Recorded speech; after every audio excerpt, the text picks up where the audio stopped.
What's going on, socialites? Welcome back to a Pokemon Unite tier list video.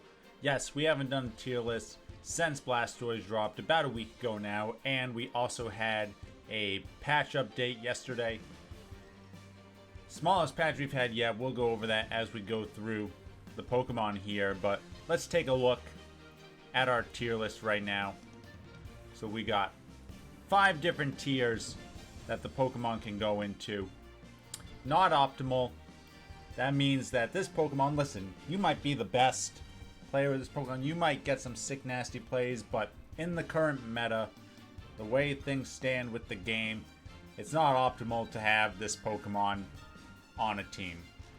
You know, you might be the best, and if you're the best, you keep going with it, but the other 99% of people, probably not optimal. Next is niche meta. You'll see these once in a while. Again, I think a good player can do a lot with them, but they're definitely not the best. Then I got mid meta, which again, you start seeing these a little more. They're pretty good.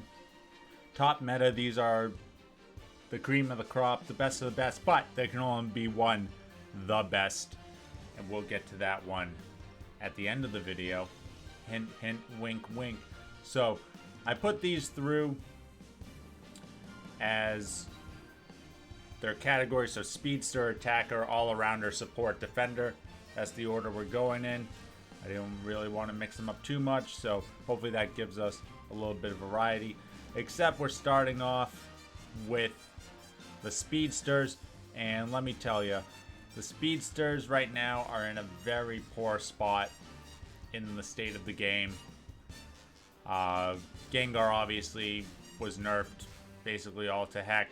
He was the only good speedster for a while. Talonflame got some buffs, but still, most of them are not going to be optimal. I mean, definitely not Absol, definitely the worst of the speedsters still. Gengar, currently not optimal, especially as we get to some of the other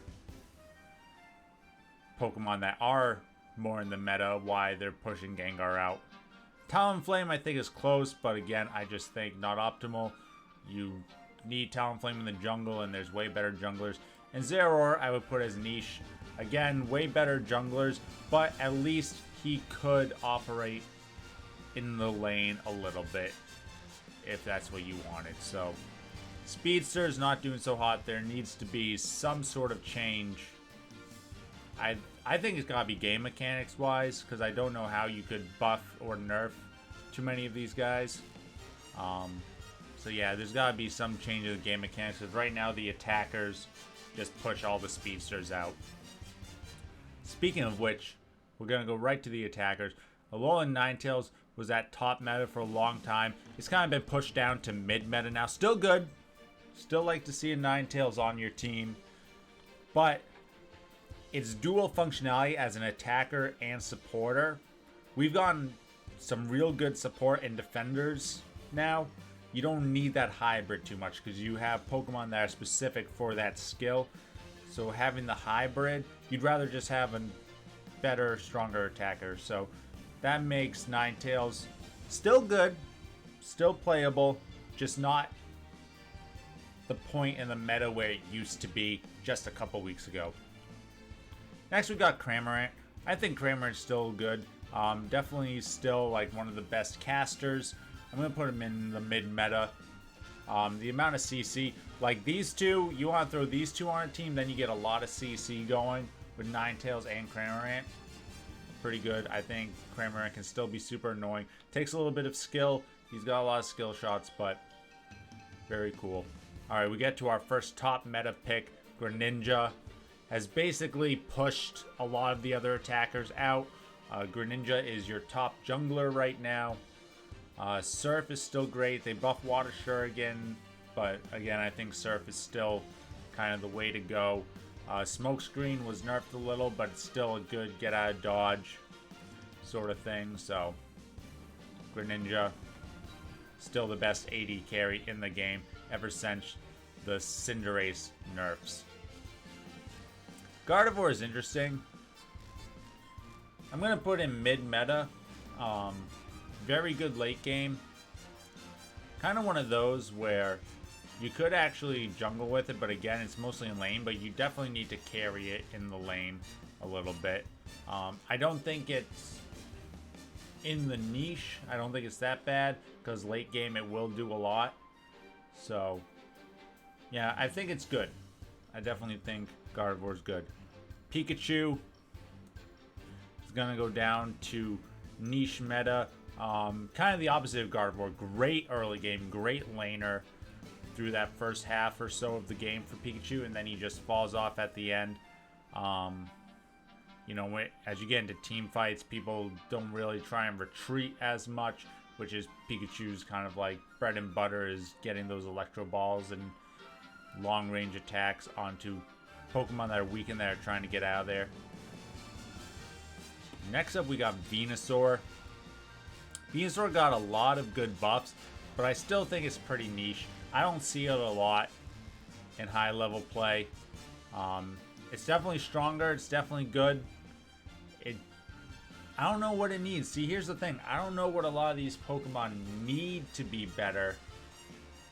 I just think that there's so many good ones right now. I think you need some Pokemon introduced that kind of counter the top ones, and then that allows some fluidity, which, you know, I'm not a game designer, so I don't really know how you do that. Alright, next we got Cinderace. Cinderace for a long while was the best top meta. Now, I think he's somewhere between top and mid. For controversy's sake, I'm going to put him in mid meta. Greninja's really pushed Cinderace out of the jungle. Cinderace can still do good in lane. He's still good, but I just think right now, and we'll see it towards the end of the tier list, how the meta's kind of shifted with the last couple updates and Pokemon release. So right now, Cinderace still really good. It's probably at like the top of the mid meta, because you will still see him, but still gonna put him just that tier spot below Greninja, because Greninja is now the better Cinderace. Charizard needs the jungle, and right now you just can't really get him in the jungle, so Charizard is going to be niche. You can definitely do a lot with him, but again, you kind of got to force him into the jungle. Garchomp, same sort of deal. A lot of these all-arounders are kind of the same sort of deal. Mainly these two, because they're such late game threats. They really want the jungle to kind of boost them up in that early game. Keep them out of the lane where they can get bullied. Alright, we got another top meta pick. It's Lucario. He's been at the top ever since release. Just great stuff. A lot of people are saying with the mobile release, we'll get another balance patch, and we could see a big nerf to Pokemon like Lucario, like Greninja. We'll have to see. Lucario, definitely, probably the best laner. I would say the best laner as far as like attackers, all-arounders, speedsters kind of go. And he's been up there since the game's release. Machamp, still good. If he hadn't gotten that nerf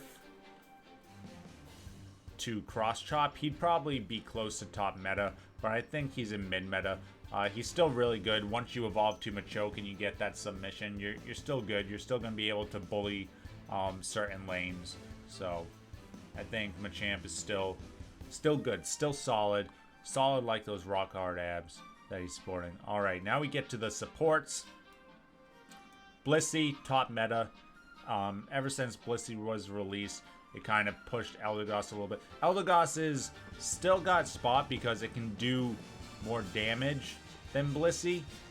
So, like, Eldegoss can still do quite a bit, but I think that Blissey just as an overall support. And I mentioned that there was a small balance patch on the 8th, so earlier this week, and the only changes in the balance patch that like mattered to, you know, characters, Pokemon, Blissey got double special defense, so now it's way bulkier, which is crazy because in the base games, if you play the base games, Blissey has a super high special defense. I'm not exactly sure the numbers, I'm sure I've read them before, but yeah, double the special defense, and Safeguard got a big buff.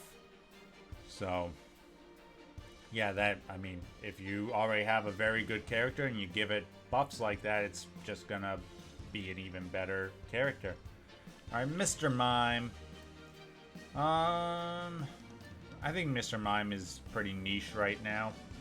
It's not bad, but of all the other supports and stuff, I think I'd rather have this. And because of the meta, its ability to guard swap and do certain things is less relevant. And we'll kind of get to that when I review everything. Wigglytuff. Wigglytuff has kind of put itself in the top meta as well.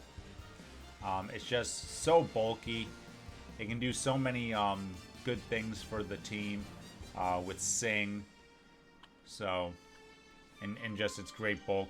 And its Unite move is also very clutch. Although with the Safeguard ability, people are saying now Blissey's Safeguard is just Wigglytuff's Unite move. So, I don't know. But I think just with the overall bulk and the amount of crowd control that Wigglytuff can do, it makes a really good combo support tank. Eldegoss, again, it's been kind of shoved down thanks to Blissey and Blissey's utility. Still good, still very solid, but Eldegoss kind of more mid-meta. Alright, Crustle. Crustle's pretty niche now. Not that, like, he has been for a while. I actually really like Crustle. I played a couple games with him like a week or so ago before Blastoise came out. I was playing him for a little while, and I really like the stuff that he was able to do. I was doing more of a Rock Tomb, Stealth Rock sort of set, but I definitely really like the ability to kind of stop pushes or retreats with the Rock Tomb. Very cool. Alright, this one might be controversial, but Slowbro is not optimal. All thanks to the release of a certain Pokemon that we're about to get to. The nerfs to his Surf were really big, plus this Pokemon coming out really just pushed him out. There's no point in running Slowbro with this other Pokemon. Snorlax. Snorlax is still top meta. He's still really good. Block is still great. Heavy Slam is still good. I've seen people using Flail and Yawn too here and there. I haven't tried that yet. Maybe I'll have to soon. But Snorlax, again, same as Lucario, always been at the top since release of the game. Not going to change. And last, we have Blastoise, who pushed Slowbro out, and he is also at the top of the meta. So, here's the thing about this meta. And Blastoise is very interesting. It's a tank. Like, it's a defender. It's very bulky. But it hits like a truck. Shell Smash with either Hydro Pump or Water Spout. Like, all those. Like, it can do a lot of damage. Like, you laugh, but you could jungle with Blastoise. Like, imagine you don't have Greninja here. You could take these 5. You could have like a Snorlax Wigglytuff, or maybe a Snorlax Blissey top lane and a Wigglytuff Lucario bottom lane.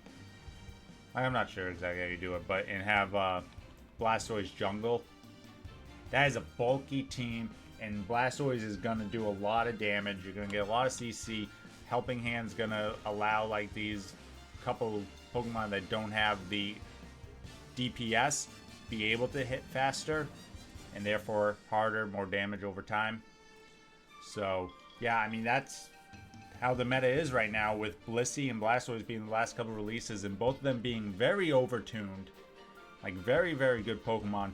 You just have so much bulk, and it's very difficult to really break through. Like, imagine if you have Eldegoss, Blissey, Blastoise, Lucario, and either Snorlax or Wigglytuff. You know, take your pick of one of those two. Like, that is so much healing, so much bulk. Like, I can see that. Like, how's your opponent gonna be able to break through that? I don't know. Oh, wait, I just realized there's nothing in the best category. That's so weird. That's because you're the best. Yes, you. You right there. So now that I've said that you're the best, make sure you hit that like button. Make sure you're subscribed. Let me know what you think of the tier list. Let me know if you disagree who the best is.